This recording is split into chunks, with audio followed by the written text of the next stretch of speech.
आज योग में, आयुर्वेद में इतना हमने शोध किया है और ये विषय हमने बार बार रखा है कि आप 99% ऑपरेशंस को अवॉइड कर सकते हो और कुछ समय के लिए तो टाल ही सकते हो 100%, चाहे वो कैंसर का भी ऑपरेशन क्यों ना हो।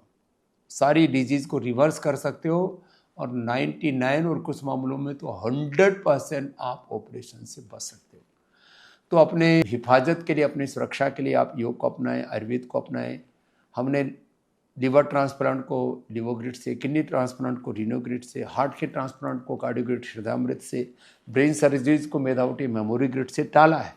हमने सिस्टोग्रिड डायमंड से, काचना, गूगल, प्रतिबाधी कवटी और जो एंटी कैंसरस आपको जूस बताते हैं, वीट ग्रास, एलोवेरा, गुलाबी, तुलसी, नीम, हल्दी, गोधन, अर्क आदि, उससे हमने कैंसर से भी लोगों को मुक्ति, कई गांठें भी हो जाती हैं तो सिस्टोग्रिड और काचना और गूगल, प्रतिबाधी कवटी से गांठ का ऑपरेशन। तो 99% ऐसी परिस्थितियों में आप हॉस्पिटल में भर्ती होते हैं। कई बार हीमोग्लोबिन भी कम हो जाता है तो अनार, गाजर, चुकंदर का जूस, बहुत सी चीज़ें हम बताते हैं, खजूर रात को भिगो करके। तो आपको कमजोरी आने पर वसंत कुसुमा का रस, इम्यूनोग्रिड गोल्ड, प्राणायाम और अपने आहार में फ्रूट्स, वेजिटेबल्स, तो हीमोग्लोबिन की कमी के कारण से आपको हॉस्पिटलाइज नहीं होना पड़े, ऑपरेशन के कारण से आपको हॉस्पिटलाइज नहीं होना पड़े, बल्कि मैं तो चाहता हूँ कि आपका हीमोग्लोबिन इतना हो कि देश के लिए ज़रूरत पड़े तो देश के कम से कम 50% नागरिक रक्त दे सके। एक साथ लाखों क्या करोड़ों यूनिट खून की भी जरूरत पड़े तो अभी हिसाब किताब किया जा रहा था कि हमारे पास कितने ब्लड यूनिट्स हैं, कितना देश के पास अन्न है, कितना हमारे पास इंफ्रास्ट्रक्चर है, कैसे कैसे हमारे हॉस्पिटल्स हैं। तो ऐसी परिस्थितियों में आपको हॉस्पिटलाइज नहीं होना पड़े, इसके लिए योग करो। और योग तो इसलिए भी करो कि सारा देश संगठित रहे। सीमावर्ती प्रदेशों में तो जो पुलिस प्रशासन के निर्देश हैं उनका आप पालन कीजिए, जो ब्लैकआउट के लिए बोला जाता है उसमें ब्लैकआउट का पालन कीजिए।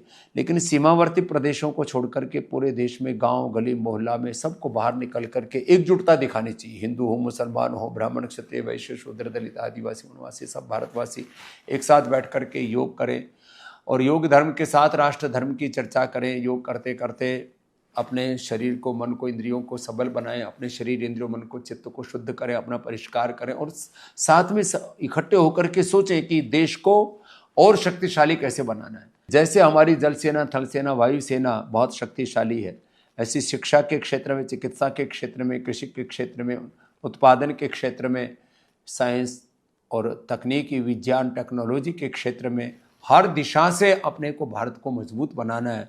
इसलिए जो जहाँ है अपने कर्म को अपना धर्म मान करके, अपना कर्तव्य ही ये राष्ट्र की सेवा है। हम जहां जहां हैं अपनी अपनी भूमिका ठीक से निभाएं।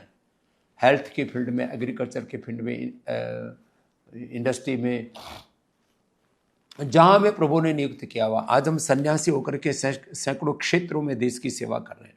व्यक्ति निर्माण से चरित्र निर्माण के कार्य, एग्रीकल्चर, इंडस्ट्री से लेकर के हेल्थ, एजुकेशन, रिसर्च से लेकर के अनेक दिशाओं से, नेचर, इन्वायरमेंट से लेकर के, गोमाता की सेवा से लेकर के, गरीब की सेवा से लेकर के, अलग अलग क्षेत्रों में जैसे हम देश की सेवा कर रहे हैं। तो मैं आपसे भी आह्वान करता हूं कि आप भी संगठित होकर के, जिसका जितना सामर्थ्य है, भारत को सभी दिशाओं से समर्थ बनाने के लिए हमें आगे आना चाहिए। योग के प्रति अब विशेष बल दे, क्योंकि योग से हम शारीरिक रूप से स्वस्थ रहेंगे, मानसिक रूप से स्वस्थ रहेंगे, हमारे मनोबल प्रबल रहेंगे, किसी प्रकार का हमें डर, भय, खौफ नहीं रहेगा और इस बहाने हम पूरे देश को एक साथ एकजुट कर सकेंगे। तो योग करें और कराएं, योग में जीवन जिए और सारे देश को योग के माध्यम से जोड़ने का काम करें, किसी भी प्रकार से तोड़ने का नहीं।